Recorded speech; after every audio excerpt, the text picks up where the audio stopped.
Hello again, traders, and welcome back to the Hot Stocks Outlook for October 21st, 2022. Hope you all are having an excellent week out there in the financial markets, and as always, plenty to cover here in this week's Outlook. So if you haven't already, make sure you click on the available link in the description, get a live demonstration, and learn more specifics about how this technology is going to help you as a trader make better trading decisions each and every day in the marketplace. So we'll go ahead and start out. We have shares of Lowe's, a really good example of how the combination of these predictive tools work, but we'll go ahead and move forward. We've got Tesla, Hasbro, Phillips 66, and Steel Dynamics. So just what I want to highlight is we've got this very obvious separation between a lot of these traditional sort of stocks, these high-flying things that do well, that usually get the attention, and a lot of this more oil, basic material, industrial stocks, and really highlighted that last week with shares of Nucor and energy stocks as well. But this is a really great example here in Lowe's of how all these tools work together. So what you're seeing here is daily price action. This is real simple, just looking at past 6 or 7 trading days. And what you have against that price action is you'll see that there is a black line and also a blue line.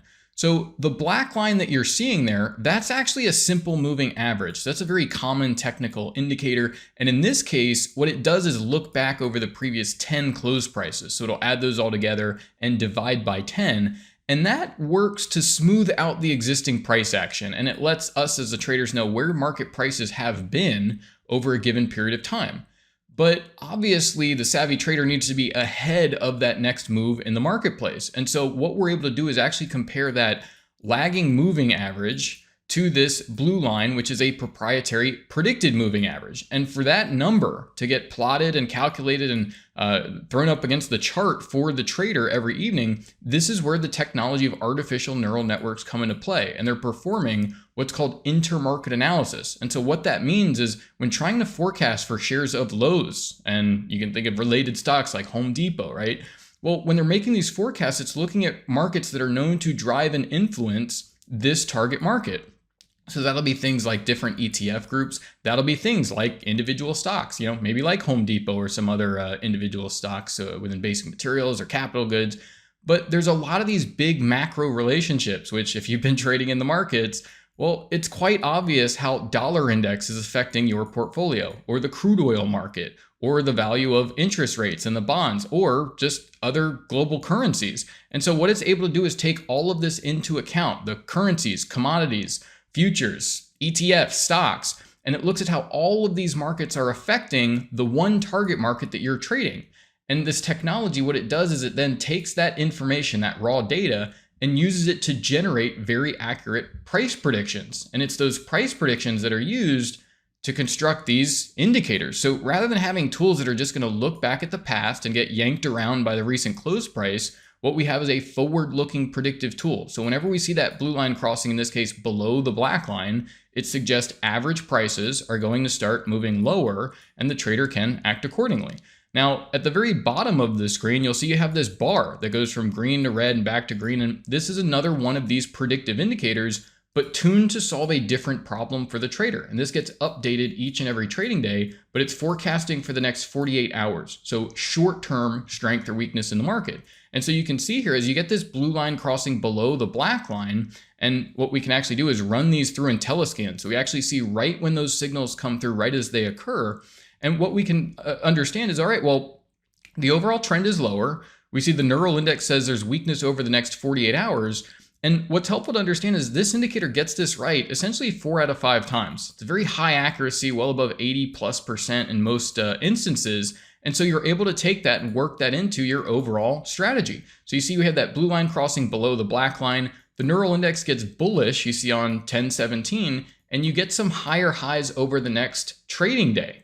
But the overall trend, right, the blue line's still below the black line, and letting you know the overall trend is still lower. So the trader needs to be aware of short-term strength or weakness in the marketplace within potentially that bigger trade or objective. And so with those two indicators, you see that you get a very good roadmap, but that's not really it. At the very right-hand side of the chart here, you see you have this shadow candle. And what this is providing is a intraday predicted high and predicted low for the upcoming trading day. So it provides some very helpful levels to, again, make these trading decisions from. And so what we can see with Lowe's is as you get that crossover, and suggesting the overall trend is to the downside, But every single day you get these updated forecasts from the predicted highs and predicted lows. And what they're going to alert you to is, hey, if you're looking to short this market, you may want to look towards these predicted highs and target things like the predicted lows if you're very short term, or keep it open for a swing trade. And so here you see we get that neural index bullish, and you see how the market performs. Intraday, predicted highs doing an excellent job. Over the 48 hours, warning you of this strength coming in. But the overall trend, the overall direction in the marketplace, down. And you can take information not only from what you see here in lows, but the broader markets. And you can see, hey, how much of the market is Vantagepoint says shifting to the downside? And what areas of the market should I focus on if I want to create that hedged portfolio where I can be short and you see about a 9% move to the downside in the past 9 trading days, or maybe some other areas where I can get long and again, create that hedged portfolio and make money regardless of what the broader markets do.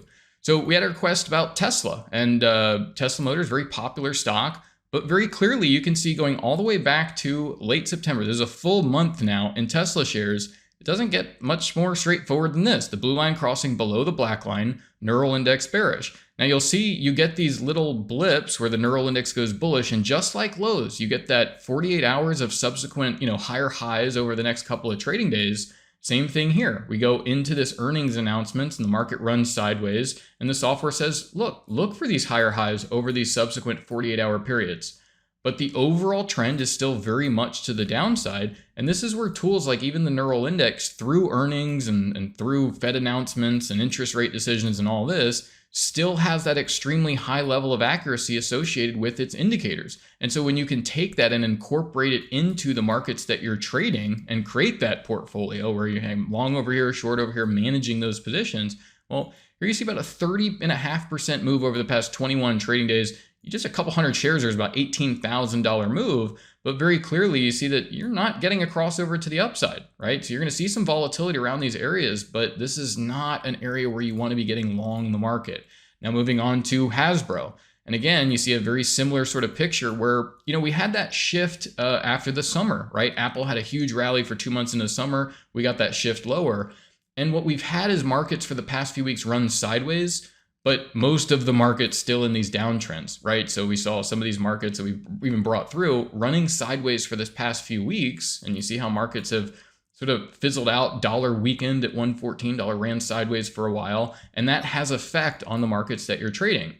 But clearly the overall trend here in Hasbro is still down. And when you're taking these tools and using them day to day, that's where these really come into play here, right? So when you have these tools and understand that, okay, well, I know I only want to be short, taking profits on shorts, and even through this volatility, see the past couple weeks, every single day here, doing a pretty dang good job at hitting those predicted highs. We had a little bit of volatility here, but that's really the point, is the software does an excellent job of even days where you see something a little bit surprising, you see you close pretty close to the range, and then the software updates. And so it has an excellent ability to adapt to those changing market conditions. Look at, hey, what happened in Hasbro? What happened to those intermarket relationships? And let's get these forecasts back on track so the trader can make intelligent trading decisions about what they should do and keep expressing, in this case, those shorts to the downside. So again, really big move. We've got a lot of markets that are still trending lower, but there's been so many opportunities over the past few weeks to keep managing these opportunities and build that portfolio and build these positions. So you see about a 20% decline, but a $3,000 move, again, just on a couple hundred shares here in Hasbro.